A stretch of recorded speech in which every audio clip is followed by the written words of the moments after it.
kita mau bergerak, aktivitas, datang rezeki. Ya, Anda lapar, haus. Kalau diam aja nggak akan selesai hausnya. Tapi kalau Anda ke belakang tanya, Pak, maaf saya tuh haus sekali. Keluarlah air minum dari DKM. Ya kan? Tapi saya juga lapar, Pak. Emang Bapak nggak bawa makanan ke sini? Enggak, keluarlah kemudian makanan. Jadi kalau kita mau bergerak, ada itu rezeki. Anda keluar tuh. Begitu di perempatan jalan kan orang cuman prit, Anda parkir, tiba-tiba dengan peluit itu baru keluar sedikit prit. Kadang dia nggak pakai peluit sekarang itu. Mundur, balas kiri, gitu kan? Kita tanya kenapa emang yang kanan kan sudah dibalas sama yang kiri. Balas kiri, balas jalan. Dengan kalimat gitu aja Anda mengeluarkan uang kan? Kasih oleh Anda 2.000, makasih Pak. Kasih 5.000, makasih Om. Ya? Udah pindah tuh. Kasih 10.000, makasih Bos, gitu kan? Ya kan? Kebayang ya? Jadi kalau kita mau bergerak, sebetulnya rezeki itu turun. Hanya nanti ada yang diakumulasikan, ada yang diberikan seketika.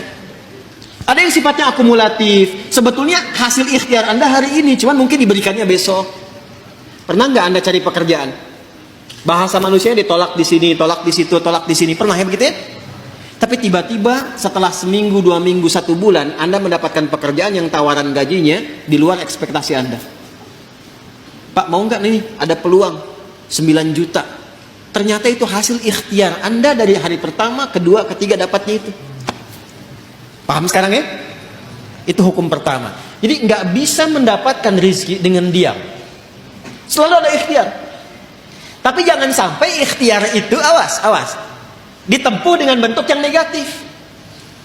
Atau didapatkan dengan cara ikhtiar misalnya, maaf ya, bukan dalam gerak yang positif.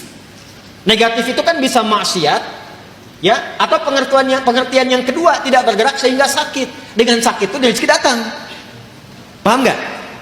Anda nggak minum sampai sakit, tuh kan? Nah, begitu sakit, tiba-tiba datang orang nengok, bawa buah, gitu kan? Bawa makanan. Jangan diikhtiarkan dengan sakit untuk mendapatkan itu.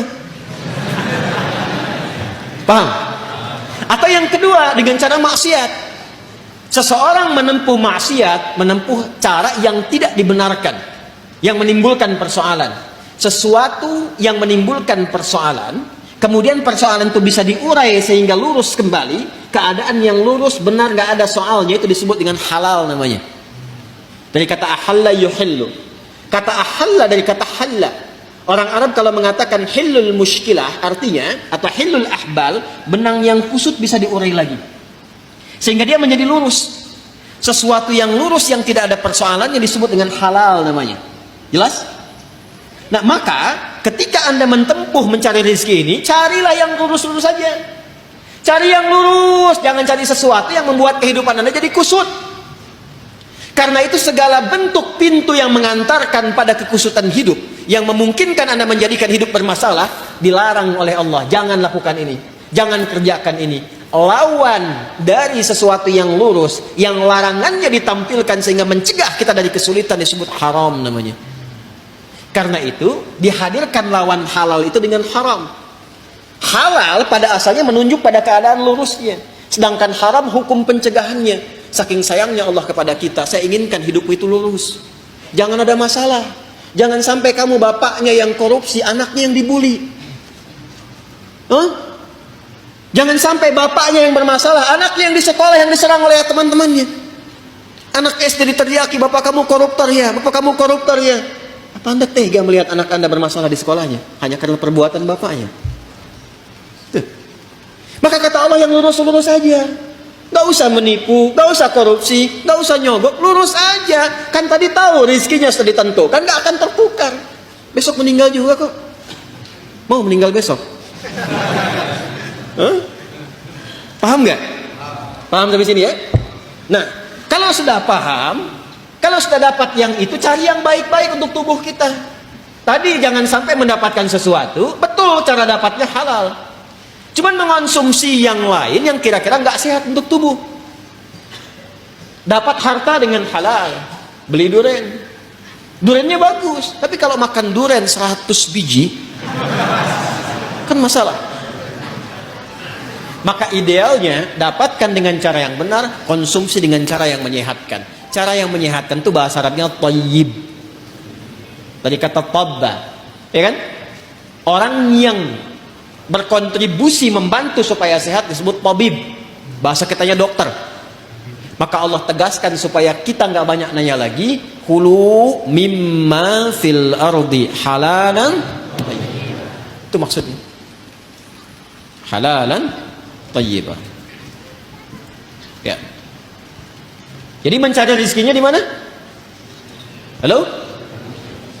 Di langit telah ditetapkan rezeki. Diturunkan ke mana? Ke bumi. Maka cara kita berikhtiar, ikhtiarnya di mana? Di bumi. Tapi apakah mungkin mencari rezeki di bumi, semuanya bumi kita kelilingin? Tidak kan? Karena itulah ayatnya mengatakan mimma, singkatan dari min dan ma, di setiap tempat yang mampu engkau pijak. Jadi kalau misalnya Anda merasa nggak ada peluang di sekitaran ini, pindah.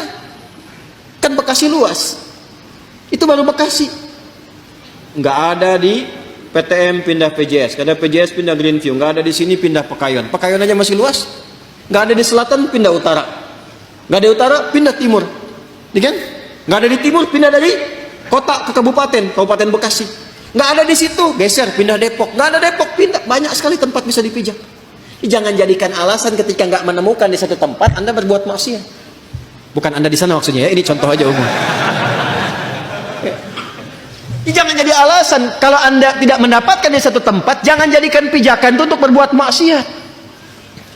Aduh, udah sekarang susah Ustaz jadi yang halal, itu aja yang haram susah. Kenapa sih harus selalu banyak alasan? Allah sudah menjamin, kenapa manusianya bikin susah?